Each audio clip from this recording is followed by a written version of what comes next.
حل في الأفق؟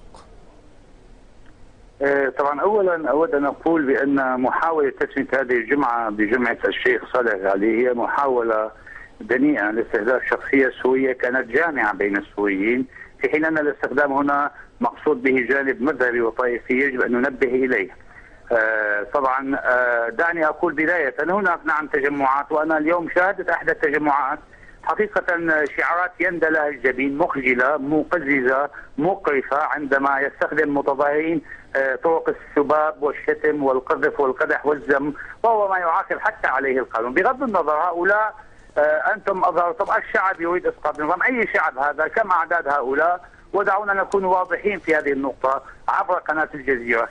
منذ 3 أشهر وهذا الشعار يرفع، يجب أن يقولوا نحن نريد إسقاط نظام، نحن كقرية 10,000 ك5,000 ك150,000، لكن استخدام كلمة الشعب هذه ليست من حق أحد، ويجب أن نحترم الشعب السوري. الشعب السوري ليس شعب غوغاء، الشعب السوري شعب حضاري يدرك ويحدد خياره. هناك ملايين قالت كلمتها، وكان يفترض بكم أن تبثوا منظر العالم السوري من على أوتوستراد المزار. هناك شعب سوري كبير يريد نعم إصلاحات، يريد تغييرات في البلد، يريد الانتقال إلى مرحلة جديدة، نعم. ولكن ليس عبر استخدامات يعني الآن سيد بسام، أنا شخصيا أرفضها. نعم بس سيد بسام يا سيدي أن يستأجر الدين الإسلامي لمصالح دنيئة.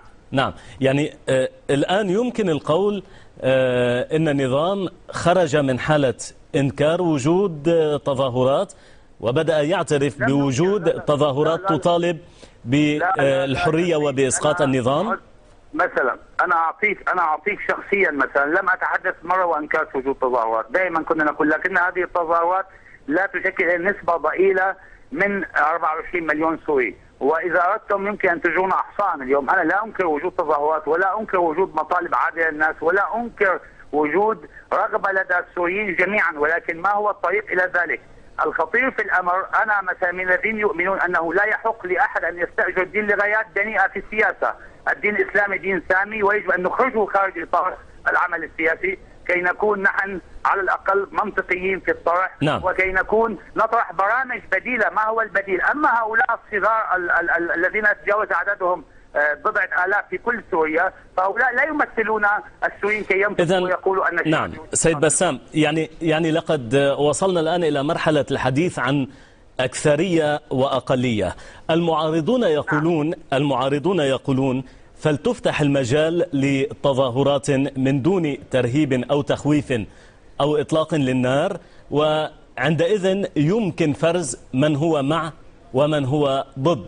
أما في مقابل ذلك يسمح لتظاهرات مؤيدة وتمنع تظاهرات مناهضة، فهذا يعني لا يعطي صورة واضحة. نعم، في الدول أولا الأمور لا تحل في الشرع. إذا كانت هذه المعارضة تعتبر نفسها أنها في الشرع تحل الأمور، فهذه طريقة فوضوية غوغائية.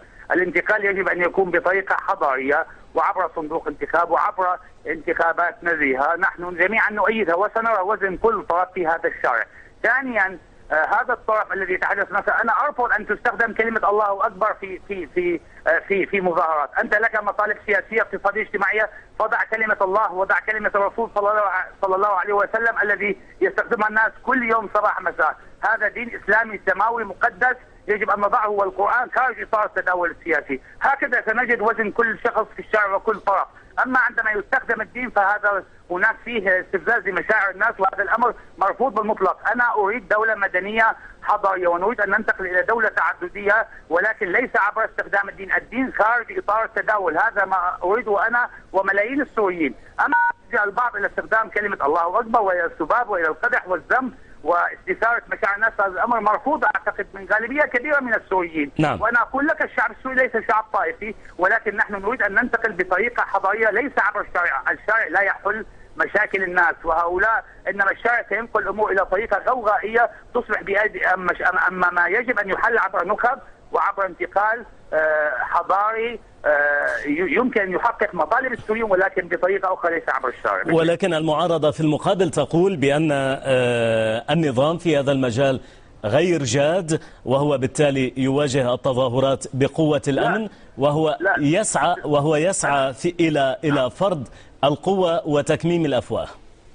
لا يا سيدي، لا أحد يكمم أفواه. سيد العودات كان يتحدث عبر قناة الجزيرة صباحا من دمشق. فلا يجب أن نتحدث، وإلا أين كان يمكن يكون سيد العودة؟ كان يمكن يكون في السجن. هذا الكلام غير دقيق.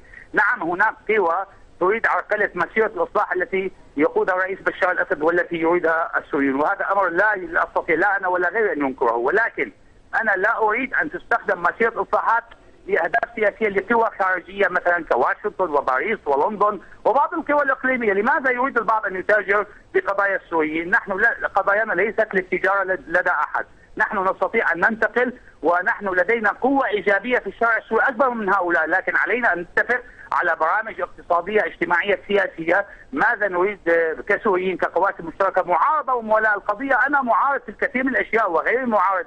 المعارضة ليست موضة وليست منصب يستطيع أن يحتله الشخص. المعارضة عندما تقدم برامج بديلة وانتقال هادئ آمن للناس، وليس عبر تقديم بدائل مجهولة الهوية. لا، ولكن كيف يمكن للمعارضة أن تقدم هذه البدائل وتبلور أفكارها في ظل ما تتعرض له في الشارع؟ لا أحد يتعرض لها في الشارع يا سيدي. من يتعرض لهم في الشارع؟ اليوم خرج 150 شخص، وهناك في بعض المدن وفي بعض القرى يخرجوا 150 و400. لا أحد يتعرض لهم طالما أنهم يرفعون شعارات مقبولة وسلمية. لا أحد يتعرض لهم. من تعرض؟ تعرض الجيش للقوى المسلحة وللقوى الإرهابية والتي رأيتم نماذج منها في جسر الشهور وفي غيرها من المناطق. هذا الأمر هو دور الجيش أساسا. الجيش دوره هو حماية وحدة أراضي الجمهورية العربية السورية وكل جيش في العالم. في قطر الجيش دوره، في البحرين رأينا دخل الجيش البحريني. لماذا؟ إذا الجيوش في دورها حماية وحدة أراضي الوطن، ولا يوجد أي اعتداء على أحد. عندما يلجأ الناس إلى تظاهر سلمي أهلا وسهلا، لكني أنا لا أجد أن التظاهر لن يحل مشكلة. عبر الناس، نحن نستطيع أن نعبر بحرية. نعم. وأنا تحدثت أكثر من أي معارضة على الأقنية السورية حول الفساد وحول قضايا داخلية كثيرة، ولكني أنا بسام، لا أسمح لأحد بأن يستخدم مشاكله الشخصية ليتاجر بوطني أو لتصبح العملية شخصانية الأمر. ابقى معنا سيد بسام أبو عبد الله، أستاذ العلاقات الدولية بجامعة دمشق. نعم، في انتظار أن نعود